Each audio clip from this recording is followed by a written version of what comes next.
We are going to take off now where we left off before on the treasury of Scripture knowledge, but I'm doing this for a special reason. I'm not sure what I'm going to name this yet. Probably would be Treasury of Scripture Knowledge Plus or something like that. But what I'm doing now, and I have a special reason for doing this, is you'll notice this little thing here. As I go through the Bible, what I'm doing this time, all the notes that are in here, or comments, whatever you want to call them, I am marking them out with my lines right there all the way through, and I'm at the book of Ruth. I've gone all the way through this because what I found out in here, not only is it commentary, but also it gives many people who wrote these things in detail, and it has a lot to do with geography and so forth too. In fact, it says on the back of this book specifically, this classic biblical reference works as a topical Bible, concordance, Bible dictionary, and commentary all in one volume. And that's correct. So what I've done with some of these, when I've underlined them and so forth, I have also made notes inside with a little underline so that I know if there's a specific reference to a particular person or a particular part of the Bible classics like the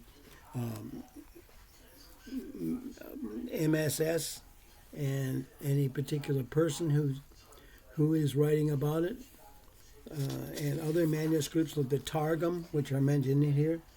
Plus, they're all in Roman numerals, so I have put actual numbers so that you can see them. Now, so I'm working on that now, and I will continue all the way through, because this is, if you do that much, just that alone is very good. Plus, of course, the cross-references in this are fantastic as well. Now, what I've done with this, in addition to using it in here, I have taken the Jimmy Swaggat Crossfire Bible, known as the Expositor's Study Bible, which has a lot of things in it. But what I've done in here, every time I come to a section of the Bible, I have put TS. That means Treasury of Scripture Knowledge. But I've always put, and I've also put a name called W there as well. Now you can see a TS and a W. Now I'll tell you why I'm doing that. First of all, every TS shows you exactly what page in here you go to for that part in the Swaggat Bible. Now, as you know, Swaggat has his own commentary, but it isn't his own commentary. They say Swaggat did all those by himself. He did not. He has a group of commentators, and they're all mentioned in the front. But what Swaggat does, he has 100,000 chain references, which I've underlined. Also, he has topical studies of 8,000 specific topics, and also has a harmony of the Gospels. He has an extensive good concordance as well, and other things in the back which you can use. Now, I mentioned Williams, and I will show this to you because some places Swaggat makes it clear that he borrows something from Williams, but other places he doesn't mention that. But some people have gone through it and noticed how much they take from Williams. Now, this is George Williams right here.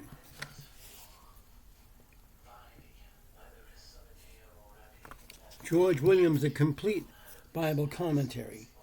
Now, there's a comment on the back of here from the famous speaker evangelist called Billy Graham.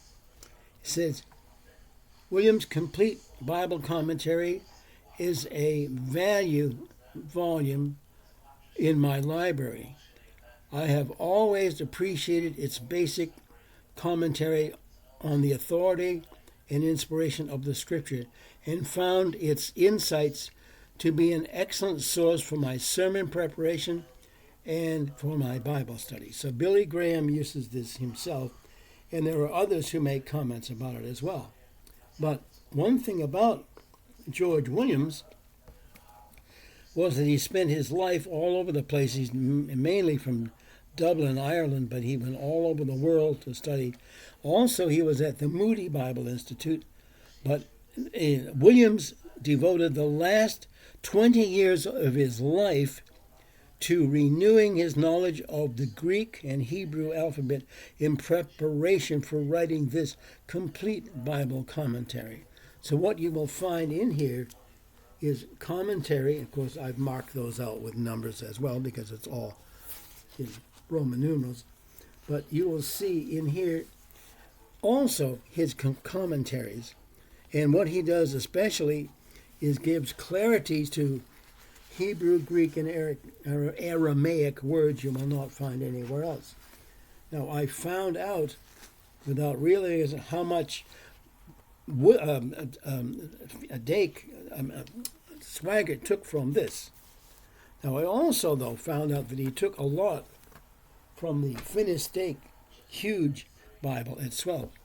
So if you are concerned about the Jimmy Swaggat Bible, you will find out his borrowings from both. In fact, someone says that if it weren't for finished Dake and Williams, Swaggat wouldn't have any Bible commentary at all. I think that's somewhat of an extreme saying. But anyway, so what I am doing now, I am taking this. I will continue working on that. But when I go to the Swaggat Bible, noticing that he has commentary and also cross-references, I will also take a section out of this to find additional cross-references to the same topic, and that will give me an idea to see of Dake's Swaggart's commentary notes, if they're the same in each section or how they vary. So that's another thing that I am using this for as well. So this project will be Treasury of Scripture Knowledge, and I will continue doing this mark out. Part of it will be about the Crossfire Expository Bible by Jimmy Swaggat, and part of this is, of course, about the complete Bible commentary by George Williams. And this is quite a good source, and I have used this quite a bit, and it is quite a book. And also, in this, there are also cross-references in here as well. It's not that it's only just commentary, so as you go through it, you will find many cross-references at the same time. So this also is a cross-reference Bible, but also its commentary is excellent. So one could use all three of these together, 1, 2, 3, and come out with a fascinating topical study of the Bible by topic and by cross-references. I recommend all three of these, which should be used together. I hope you enjoyed this little tiny snippet of work on this, and who knows what I'm going to call it, but I'll think of something. Enjoy the rest of this wonderful day.